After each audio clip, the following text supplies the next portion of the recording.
Hello friends, मैं Dilip sir आप सभी का आपके अपने परिवार आपके अपने चैनल शहीद आजम भगत सिंह कोचिंग क्लासेस में हार्दिक स्वागत एवं अभिनंदन करता हूं। दोस्तों, जैसा कि आप सभी को पता होगा, आपकी जो बिहार पुलिस और बिहार टीचर की जो वैकेंसी है जो भी होने वाली है, जैसे एमपी का भी हुआ, उसमें आप सबको पता होगा अच्छी तरह से कि हिंदी के भी कुछ क्वेश्चंस हैं। जैसे बिहार टीचर में तो आप देखे होंगे, पहला जो उसमें जो फर्स्ट पेपर होने वाला है उसमें 75 लगभग 75 क्वेश्चन आपका जो है वो जीके ये हिंदी का है। किसका भैया? हिंदी का है। 25 आपकी इंग्लिश की है। तो हम लोग अब यह 2020 क्वेश्चन जो है हिंदी का भी मैं सोचा कि आप सभी के लिए जो हिंदी का मतलब कि बहुत सारे जो इंपॉर्टेंट महत्वपूर्ण जो क्वेश्चन जो प्रीवियस ईयर में आए हैं, ऐसे क्वेश्चनों की कुछ सीरीज में हिंदी की भी ला दूँ। इसलिए अब आज की जो ये वीडियो होगी वह 20 महत्वपूर्ण क्वेश्चन होंगे वो हिंदी के होंगे। किसके होंगे? हिंदी के होंगे। मुझे पूर्ण विश्वास है हिंदी आप सभी की तैयार होगी। तो आप देखिए अपना स्कोर, आपके कितने क्वेश्चन हिंदी में सही होते हैं। तो आइए समय बर्बाद ना करते हुए आज हम लोग हिंदी की इस पहले सेशन की शुरुआत करते हैं। इसका पहला क्वेश्चन देखिए क्या कहता है। इसका पहला क्वेश्चन कहता है, कह रहा है कि हिंदी किस भाषा परिवार की भाषा है? हिंदी किस भाषा परिवार की भाषा है? तो आज हम लोग ये जो लिए हैं तो हिंदी भाषा का विकास से लिए हैं, स्टार्टिंग से लिए हैं हिंदी भाषा का विकास। तो हिंदी भाषा का विकास का पूरे 20 क्वेश्चन है। आप देखते हैं आप इसमें कितना सही कर पाते हैं। आइए देखते हैं। कह रहा है भारोपी। पहला ऑप्शन है भारोपी। दूसरा देखिएगा क्या कह रहा है, कह रहा है द्रविड़। तीसरा कह रहा है आस्ट्रिक। और चौथा वाला जो ऑप्शन है भैया वो कह रहा है चीनी और तिब्बत। तो बताइए जो हिंदी, हाँ, हिंदी किस भाषा परिवार की भाषा है? तो आप सभी को पता होगा, मैंने आपको बहुत बार बताया है हिंदी किस भाषा परिवार की है। तो भारोपी भाषा परिवार एग्जाम में भी बहुत बार पूछा गया है। हिंदी किस भाषा परिवार की भाषा है? तो भारोपी भाषा परिवार की है। ठीक है भैया। और अगर पूछे सबसे ज़्यादा भाषा कौन सी बोली जाती है पूरे विश्व में, सबसे ज़्यादा कौन बोली जाती है? तो चीनी बोली जाती है। अंतर्राष्ट्रीय लैंग्वेज किसे कहते हैं? तो इंग्लिश को कहते हैं। किसे कहते हैं? इंग्लिश कहते हैं। भारत की पहली भाषा कौन सी है? तो आप जानते हैं हिंदी है। दूसरी की राज्य की भाषा क्या है? तो हिंदी है। ठीक है भैया। चलिए नेक्स्ट क्वेश्चन पे आते हैं। Question number second. सभी क्वेश्चन को आप रोक के अपना आंसर दीजिए। आपके कितने सही होते हैं कमेंट बॉक्स में कमेंट करिए।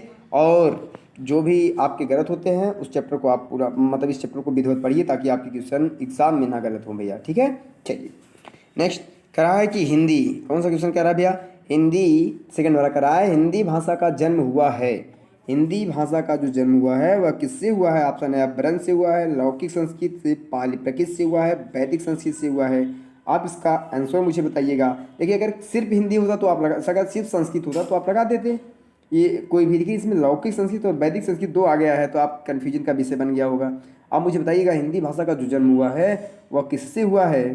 तो आपके लिए ऑप्शन है, ऑप्शन नंबर ए अपभ्रंश है, लौकिक संस्कृत है, पाली संस्कृत है और वैदिक संस्कृति है।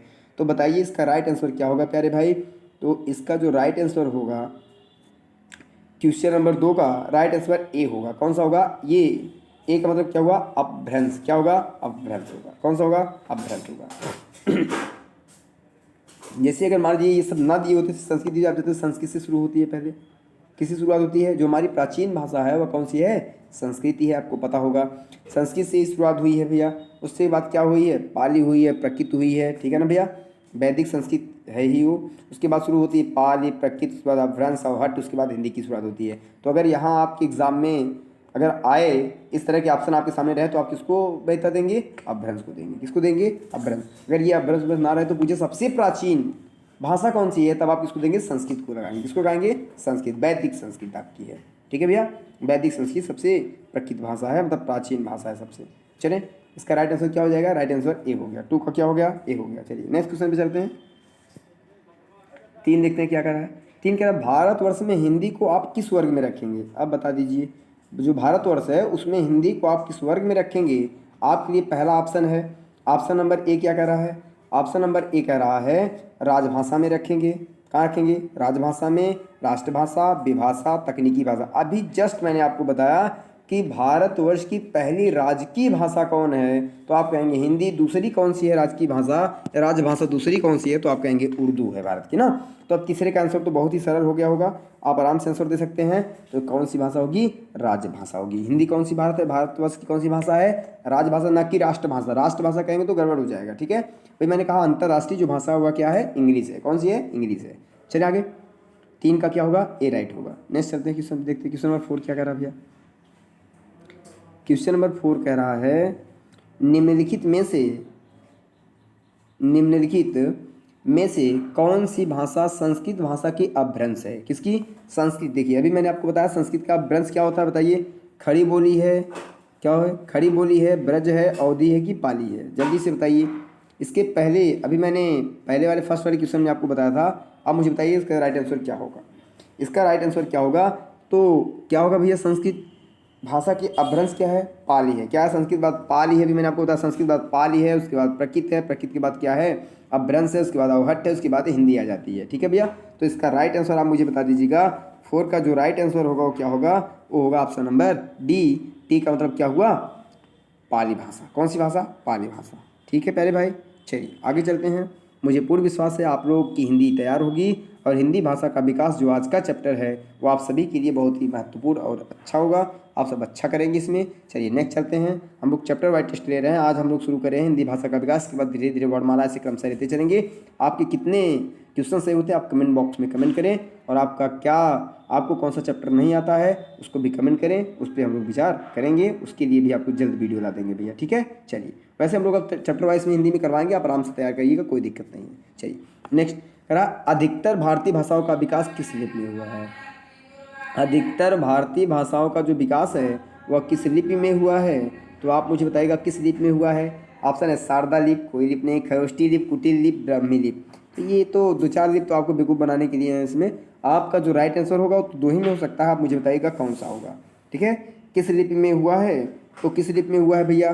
तो ब्राह्मी लिपि में हुआ। इसका राइट आंसर याद रखिएगा, किस लिपि में हुआ है? खरोष्ठी। खरोष्ठी आपको याद होगी, जो अशोक ने अपना क्या लिखवाया है, जो शिलालेख लिखवाया है उसमें इसका वर्णन मिलता है। ठीक है, इसका राइट आंसर 5 का क्या होगा? 5 का राइट आंसर डी होगा। नेक्स्ट चलें आगे, चलिए क्वेश्चन नंबर 6 पे आते हैं, देखते हैं क्या कह रहा है। 6 कह रहा है हिंदी भाषा किस लिपि में लिखी जाती है? लीजिए ये भी एकदम सिंपल क्वेश्चन है। हिंदी भाषा किस लिपि में लिखी जाती है? तो इसका ऑप्शन देखिएगा, ऑप्शन नंबर ए है गुरुमुखी में लिखी जाती है। किसमें? गुरुमुखी में, ब्राह्मी में, देवनागरी में, सौराष्ट्र में। तो आप सबको पता होगा इसका राइट आंसर क्या होगा? देवनागरी लिपि में लिखी जाती है हिंदी भाषा। किस लिपि में? देवनागरी लिपि में। बरो भैया, समझ में आ गया? इसका आंसर क्या होगा? 6 होगा। ये 6 का क्या होगा? सी सही होगा। ठीक है ना भैया? क्वेश्चन नंबर 6 का आंसर क्या होगा? सी राइट होगा। हिंदी भाषा का विकास किस लिपि में हुआ है? तो देवनागरी में। आप जानते हैं हम लोग किस लिपि में लिखते हैं? देवनागरी लिपि में लिखते हैं। ठीक है भैया, चलिए नेक्स्ट क्वेश्चन पे चलते हैं आगे, देखते हैं। क्वेश्चन नंबर 7 क्या कहता है? क्वेश्चन नंबर 7 क्या कह रहा है? कह रहा है वर्तमान हिंदी का प्रचलित रूप कौन सा है? बता दीजिए। वर्तमान जो हिंदी वर्तमान में चल रही है वो किसका प्रचलित रूप है? बताइए किसका प्रचलित रूप है भैया? अवधी, ब्रजभाषा, खड़ी बोली, देवनागरी। बताइएगा इसमें से किसका है भैया? तो ये है खड़ी बोली का। किसका है? खड़ी बोली का। वर्तमान जो हिंदी का प्रचलित रूप है वो किसका है? खड़ी बोली का। जैसे आप लोग खड़ी बोली का प्रयोग करते हैं, ठीक है ना, किधर जा रहे हैं, क्या खा रहे हैं, क्या कर रहे हैं, ये सब क्या है? खड़ी बोली है। तो खड़ी बोली का जो वर्तमान की हिंदी है वो किसका प्रचलित रूप है? खड़ी बोली का ये एक प्रचलित रूप है भैया। किसका रूप है? प्रचलित रूप है। चलिए नेक्स्ट क्वेश्चन पे चलते हैं। आइए, भाषाई आधार पर सर्वप्रथम किस राज्य का गठन हुआ था? क्या हुआ था? गठन हुआ था। इसका आप थोड़ा सा गठन जो है उसको बना लीजिएगा। गठन होना चाहिए राइट आंसर। क्या होना चाहिए? गठन होना चाहिए। ठीक है भैया, गठन। देखिए ये जो है इसका गठन होना चाहिए। क्या होना चाहिए? गठन होना चाहिए। यहाँ गठन नहीं है, गठन है। ठीक है, मैं इसको अब बना लीजिएगा। मैं यहाँ लिख दे रहा हूँ गठन। क्या होगा इसका? गठन होगा। ठीक है ना भैया, इसका राइट आंसर क्या होगा? गठन होगा। ठीक है, कह रहा है भाषाई आधार पर सर्वप्रथम किस राज्य का क्या होगा? गठन हुआ है। तो आप मुझे बताइएगा किस राज्य का गठन हुआ है? तो भैया वह राज्य आपका कौन सा है? तो वह राज्य आपका है, अब ये तो सब जानते होंगे ना, बहुत बार मैंने आपको बताया, पंजाब है, जम्मू कश्मीर, राजस्थान या फिर आंध्र प्रदेश। तो आप जानते हैं भाषा के आधार पर पहला राज्य का जो गठन हुआ था वह किसका हुआ था भैया? तो वह आंध्रा का हुआ था। किसका हुआ था? आंध्रा का हुआ था। ठीक है भैया, किसका हुआ था? आंध्रा का हुआ था। ये भी आपको विदित होता। चलिए अब मैं आपसे क्वेश्चन पूछता हूँ, आंध्रा का भाषा के आधार पर पहले गठन हुआ कब हुआ था? ये मुझे बताइएगा आप। आंध्रा राज्य का आप कमेंट बॉक्स में कमेंट करिएगा कि भाषा के आधार पर पहली जो राज्य का गठन हुआ तो भैया वो हुआ आंध्रा, लेकिन कब हुआ था ये आप कमेंट बॉक्स में कमेंट करिएगा, इसका गठन कब हुआ था। ठीक है, चलिए इसका आप कमेंट बॉक्स में आंसर दीजिएगा। चलिए नेक्स्ट क्वेश्चन पे चलें। चलिए, और आप जानते हैं जम्मू कश्मीर भी 2 भागों में बढ़ गया है, एक जम्मू कश्मीर और एक लद्दाख। जम्मू कश्मीर और लद्दाख 2 भागों में बढ़ गया है। पहले ये था राज्य, अब हो गया केंद्र शासित प्रदेश। चलिए नेक्स्ट क्वेश्चन नंबर 9 कह रहा है बघेली बोली का संबंध किसका, बघेली बोली का संबंध किस उपभाषा से है, बताइए। बघेली बोली का जो संबंध है वह किस उपभाषा से है, राजस्थानी से है, पूर्वी से है, बिहारी से है, पश्चिमी से है, किससे है भैया। तो आप सब जानते हैं इसका जो राइट आंसर होगा वो क्या होगा, पूर्वी हिंदी। पूर्वी हिंदी जो होती है उसकी ट्रिक है ABC, आप ऐसे याद रखिएगा। पूर्वी हिंदी की जो ट्रिक है वो क्या है, ABC। ए का मतलब क्या हुआ, अवधी। बी का मतलब क्या हुआ, बघेली। सी का मतलब क्या हुआ, छत्तीसगढ़ी।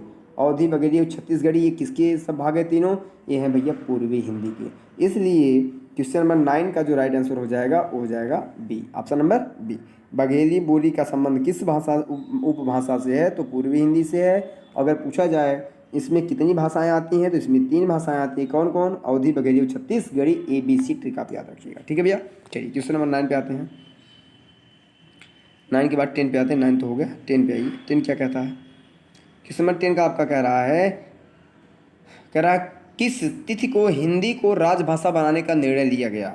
चलिए, किस तिथि को हिंदी को राजभाषा बनाने का निर्णय लिया गया, आप सभी को याद होगा, बहुत बार ये क्वेश्चन हमने आपको बता रखा है। आप बताइएगा कब लिया गया निर्णय भैया, है 15 अगस्त 1947 को, 26 जनवरी 1950 को, 14 सितंबर 1949 को, या फिर 14 सितंबर 1950 को। 14 सितंबर तो सबको याद होगा, अपडेट बता दी 1949 की 50 है, बता दीजिए। 1949 की 50 तो 1949। 14 सितंबर 1949 को हिंदी को राजभाषा बनाने का क्या लिया गया, निर्णय लिया गया। चलिए भैया नेक्स्ट क्वेश्चन पे चलते हैं। क्वेश्चन नंबर 11 देखते हैं क्या कहता है, इसका राइट आंसर क्या हो जाएगा। अब 26 जनवरी 1950 को क्या हुआ था अगर पूछे, तो 26 जनवरी 1950 को क्या हुआ, संविधान को क्या किया गया था, लागू किया गया था, ठीक है भैया। चलिए नेक्स्ट। और 15 अगस्त 1947 को आप जानते हैं स्वतंत्रता दिवस मनाया जाता है। 26 जनवरी को आप जानते हैं गणतंत्र दिवस मनाया जाता है। नेक्स्ट क्वेश्चन, वर्ष 1955 में वर्ष 1955 ईस्वी में गठित प्रथम राजभाषा आयोग के अध्यक्ष थे। आप जानते हैं इसका राइट आंसर क्या होगा, ऑप्शन सुन लीजिएगा। BG खेर, सुनीत कुमार चटर्जी, नेक्स्ट है GV पंत, और है P सुब्बरोयान। आप देखिएगा इसका राइट आंसर क्या होगा, आपका राइट आंसर, चलिए वो दोनों ऑप्शन छोड़ दीजिएगा, इसी दोनों में आंसर है। चलिए अब तो बता सकते हैं ना इन दोनों में कौन सा है, इन्हीं दोनों में आपका क्या है आंसर है, आप मुझे बता दीजिए कौन सा होगा। 1955 ईस्वी में गठित प्रथम राजभाषा के आयोग के अध्यक्ष कौन थे, तो आप जानते हैं BG खेर साहब थे। कौन थे भैया, BG खेर साहब को इसका क्या बनाया गया था, अध्यक्ष बनाया गया था। चलिए आगे, चलिए नेक्स्ट क्वेश्चन पे चलते हैं।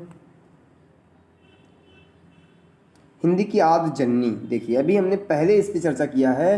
हिंदी की आदि जननी जब कभी भी पूछे तो आप किसको आंसर करेंगे, तो आपका जो राइट आंसर होना चाहिए वो किस पर जाना चाहिए भैया, हिंदी पे। मतलब कि हिंदी की आदि जननी क्या होना चाहिए, संस्कृत होना चाहिए, पाली होना चाहिए, या फिर याकृत नहीं है, ये प्राकृत है, ठीक है ना, ये प्राकृत है, इसको प आप समझिएगा क्या है, ये प है, ठीक है।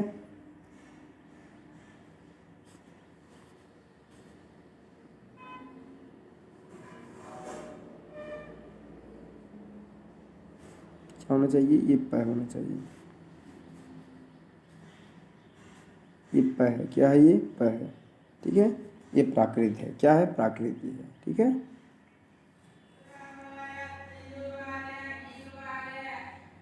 प्राकृत कौन सी भाषा है, ये प्राकृत होता है, ये आप लोग यहाँ प्राकृत याद रखेंगे, ठीक है भैया। चलिए नेक्स्ट चलते हैं, देखते हैं क्वेश्चन को आंसर दीजिए इसका। प्राकृत, अगर आपसे मैं पूछूं कौन सी है, तो प्राकृत होता है या प्राकृत होता है, संस्कृत है, पाली या ब्रंश है और प्राकृत है, बताइए इसमें से कौन सा आंसर होगा, तो आप मुझे बताएंगे इसका राइट आंसर क्या होगा। तो इसका जो राइट आंसर होगा प्यारे भाई, हिंदी की जो आदि जननी है वो अभी मैंने इसके पहले वाले अभी जो क्वेश्चन था उसमें मैंने आपको बताया था, संस्कृत क्या है, सबसे प्राचीन भाषा पूछी संस्कृत, हिंदी की आदि जननी पूछी संस्कृत, संस्कृत से बनी है पाली, पाली से बना है प्राकृत, प्राकृत से बना है अभ्रंश, अभ्रंश से बना है अवहट्ट। ये क्रम आपको याद रखना है, ठीक है। संस्कृत से पाली, पाली से प्राकृत, प्राकृत से अभ्रंश, अभ्रंश से अवहट्ट, अवहट्ट से फिर जाके हिंदी का क्या हुआ है, विकास हुआ है। इस बात को आप क्या करिएगा, याद रखिएगा, ठीक है भैया। चलिए रफ और पेन लेके बैठिएगा, पूरा अपना बढ़िया से इसको बनाते हुए जाएगा। पूरा जो 20 क्वेश्चन हैं उसको भी, जो बीच बीच में चीज़ें मैं आपको बता रहा हूँ उसको भी आप क्या करते जाइए, पढ़ते जाएगा, नोट करते जाइएगा भैया, ठीक है। चलिए नेक्स्ट क्वेश्चन पे आते हैं। 13 क्या कर रहा है, गुजराती किससे विकसित है। जो गुजराती भाषा है वह किससे विकसित है, आप मुझे बताइएगा गुजराती किससे विकसित है। चलिए गुजराती का जो विकास हुआ किससे हुआ है? अर्ध मार्क्सी से हुआ है, मार्क्सी से हुआ है, पैसाजी से हुआ है, सौरसेनी से हुआ है। तो गुजराती किससे विकसित है? गुजराती जो भाषा है वह किससे विकसित है? वह है सौरसेनी। किससे है? सौरसेनी भाषा से है। किससे है? सौरसेनी भाषा से। किसका विकास हुआ है? गुजराती का विकास हुआ है। वो जो हिंदी भाषा का विकास में जो मैंने पूरा आपको पढ़ाया था, उसमें डिवाइड किया गया था पूरी की पूरी भाषाएं। पहले भाषा, फिर भाषा में मैंने क्रम से डिवाइड किया था। उसमें आप देखेंगे जो सौरसेनी भाषा मैंने बताई थी उसमें आपको गुजरात में बताई थी। क्या बताई थी? गुजरात। चलिए नेक्स्ट आगे चलते हैं, क्वेश्चन पे आते हैं भैया। क्वेश्चन नंबर 14 क्या कर रहा है? कह रहा है किस ग्रंथ में 50 जाति का उल्लेख किया गया? किस ग्रंथ में जो 50 जातियां हैं उनका क्या किया गया है? उल्लेख किया गया है। आप जल्दी से मुझे बताइएगा किस ग्रंथ में इनका उल्लेख किया गया है। ऑप्शन है श्रीमद् भगवद गीता में, महाभारत, रामायण, उपनिषद में किया गया है। ठीक है भैया, 50 जाति का उपराध किस में किया गया है? तो इसका ऑप्शन नंबर क्या होगा? बी होगा, महाभारत। क्या है? महाभारत में जो 50 जातियां उनका क्या किया गया है? उल्लेख किया गया है। चलिए नेक्स्ट क्वेश्चन आते हैं। उपनिषद मैंने आपको बताया था, उपनिषद के मतलब गुरु के समीप निष्ठापूर्वक बैठना क्या रहता है? उपनिषद क्या रहता है। ठीक है, रामायण भी मैंने आपको बता रखा है, महर्षि वाल्मीकि ने इसको संस्कृत में किया था, और उसके बाद आते हैं तुलसीदास ने इनको हिंदी में किया था। ठीक है भैया, और ये जो गीता है वो महाभारत का ही क्या है, इसमें से इसको क्या किया गया है? छांट के बनाया गया है भगवत गीता को। ठीक है भैया, श्रीमद् भगवत गीता। नेक्स्ट,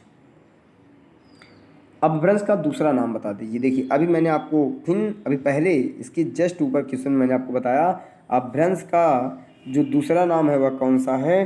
तो 5 का जो राइट आंसर होगा बिगड़ा हुआ रूप ही होता है। अवहट्ट का कौन है? वो है, देखिए दूसरा वाला ऑप्शन है देसी लोक भाषा 50 भाषा, और ऑप्शन ये है अवहट्ट। तो इसका जो राइट आंसर होगा भैया वह अभी मैंने आपको ऊपर बताया था। और अपभ्रंश के बाद क्या आता है? अवहट्ट। मैं 2-3 बार बताया, तो इसका राइट आंसर क्या होगा? अवहट्ट ही होगा। क्या होगा? अवहट्ट होगा। चलिए नेक्स्ट चलते हैं, क्वेश्चन नंबर 16 देखते हैं क्या कह रहा है। कह रहा है घनानंद किस धारा विशेष के प्रमुख कवि थी? कौन? घनानंद आपको पता होगा, मौर्य वंश के राजा एक घनानंद, आप इनको जानते होंगे, बहुत ही क्रूर शासक थे ये घनानंद साहब।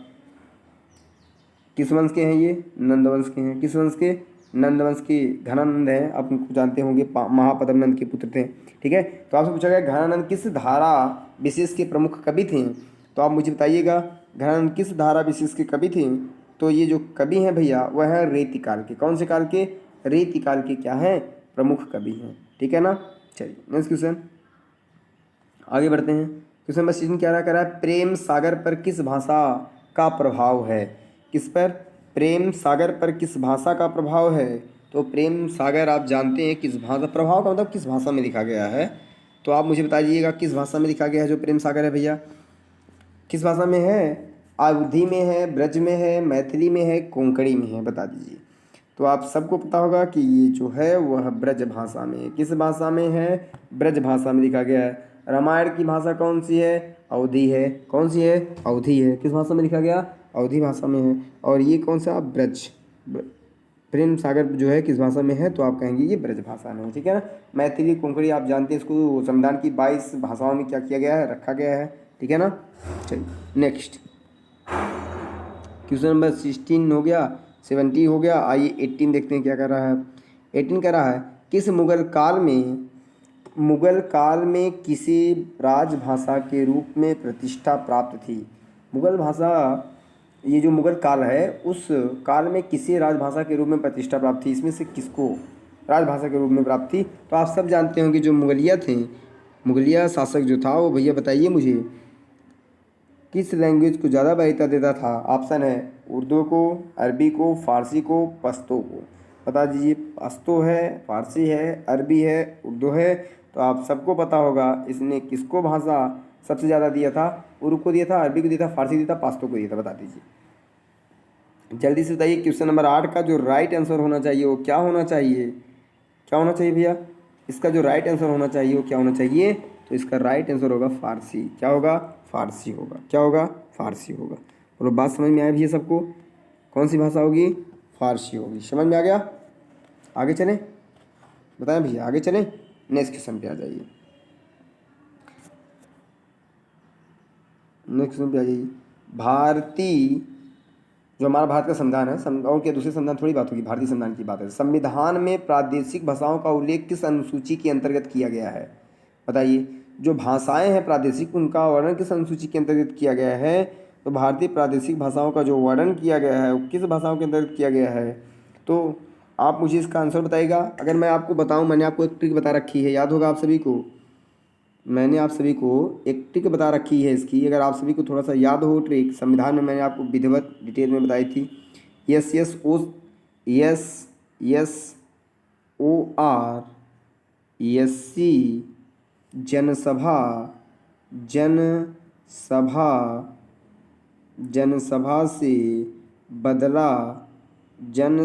से बदला पंचनगर। ये मैंने आपको ट्रिक बता रखी है भैया। आइए थोड़ा सा इस पर चर्चा कर लेते हैं एक बार। अगर मैं इस पर थोड़ी सी चर्चा करूं, देखिए ये है अनुसूची 1, ये है अनुसूची 2, ये है अनुसूची 3, ये है अनुसूची 4 और ये है अनुसूची 5 और ये अनुसूची 6 यहाँ तक। उसके बाद ये है अनुसूची 7 और ये है अनुसूची 8 और ये है अनुसूची 9 और ये है अनुसूची 10 और ये है अनुसूची 11 और ये है अनुसूची 12। एक बार देखिए किसमें क्या है। यस का मतलब हुआ स्टेट, ठीक है भैया। यहाँ हुआ दूसरे में सैलरी, इसमें शपथ और इसमें राज्यसभा सीटों का आवंटन, इसमें SC ST राज्यों के बारे में वर्णन 4 को छोड़कर, इसमें 4 को लेकर, स मतलब सूचियाँ, 7 में क्या है सूचियाँ, 8वीं में क्या है भ से भाषाएं, 7 में सूचियों का वर्णन है, 8 में भाषाओं का है, 9 में संपत्ति अधिग्रहण है, भूमि सुधार कानून है, 10 का मतलब हुआ दर बदल, 10 में क्या है दर बदल है, 11 में क्या है पंच से हुआ पंचायती राज व्यवस्था, 12 में क्या है नगर पालिका। तो इसमें देखिए आपके ऑप्शन में पूछा गया था भाषाओं का वर्णन, तो देखिए भ से भाषा किसमें है 8वीं में है। इसका राइट आंसर क्या हो जाएगा? ऑप्शन नंबर डी हो जाएगा। क्या हो जाएगा? Option number D. इन चीज़ों को सब पूरा आप याद रखिएगा, पूरा नोट करते हुए चलिएगा। संविधान मैंने बहुत डिटेल में पढ़ाया है अपने ऑफलाइन क्लास में। अब धीरे धीरे इस पर थियरेटिकल आएंगे तो हम लोग इसमें भी डिटेल में बात करेंगे भैया, ठीक है। चलिए नेक्स्ट क्वेश्चन, अंतिम लास्ट क्वेश्चन देखिए क्या कह रहा है भैया। आयु शब्द, कौन सा शब्द? आयु शब्द निम्नलिखित में से किस बोली का है? आप सभी जानते होंगे कि आयु शब्द निम्नलिखित में से किस बोली का है? बताइए भैया किस बोली का है आयु शब्द? बताइए। अवधी है, भोजपुरी है, मतलब कि अवधी है, भोजपुरी है, ब्रज है, खड़ी बोली है। तो आप सब जानते हैं आयु जो शब्द है वह किस भाषा का है? तो वह ब्रज भाषा का है। किस भाषा का शब्द है ये? ब्रज भाषा का है भैया। ब्रज में आयु ये सब किस में कहते हैं? ब्रज वाले लोग बोलते हैं। कौन बोलता है? ब्रज वाले बोलते हैं, ठीक है ना। भोजपुरी वाले तो ऐदी गेदी बोलते हैं, आप देखे होंगे। अवधी तो जो हमारे यहाँ बोली जाती है, मतलब फैजाबाद में अवधी होती है। खड़ी बोली आपको भी मैंने बताया इसके पहले, खड़ी बोली हिंदी जो है खड़ी बोली का एक रूप है, ठीक है भैया। चलिए तो यहाँ तक मुझे पूर्ण विश्वास है आप सभी को 20 क्वेश्चन अच्छे लगे होंगे और अच्छे लेवल के हैं। पूरे प्रीवियस ईयर में पूछे गए क्वेश्चन है। आप सभी को जैसा भी लगा हो आप कमेंट बॉक्स में कमेंट करिएगा। इस तरह की जो 20 क्वेश्चन की सीरीज है मैं आप लोग के लिए लाता रहूँगा। जितने भी हमारे भाई लोग तैयारी कर रहे हैं, जितने भी तैयारी करने वाले भाई लोग हैं, इस वीडियो को दूर से दूर लोगों तक शेयर करें ताकि सबको इसका लाभ मिल सके भैया, इसका फ़ायदा उठा सके सब लोग, सबको इसका फ़ायदा हो। आप सभी अपने दोस्तों में, मित्रों में, अपने नात रिश्तेदारों में जो लोग पढ़ने वाले हैं उनके पास शेयर करिए। और वीडियो जैसा भी लगे आप कमेंट बॉक्स में कमेंट करें। तो भैया इसी के साथ हम लोग अपनी बारी को विराम देते हैं। और एक बात और कहेंगे कि आप लोग चैनल को सब्सक्राइब करें, अपने दोस्तों को, अपने मित्रों को, रिश्तेदारों को, सबको बताएं कि चैनल को सब्सक्राइब करें। अब यहाँ आपको अगर आप चाहते हैं कि अब की बार आपकी एक सीट सुनिश्चित हो UPP में या टीचर में या कहीं भी जहाँ भी GS का और हिंदी का इत्यादि चीज़ों का रोल है, तो आप इस चैनल को सब्सक्राइब करें। आपका सिलेक्शन एकमात्र हमारा उद्देश्य है। चलिए तो दोस्तों इसी के साथ हम अपनी बारी को विराम देते हैं। धन्यवाद। जय हिंद, जय भगत, जय संविधान।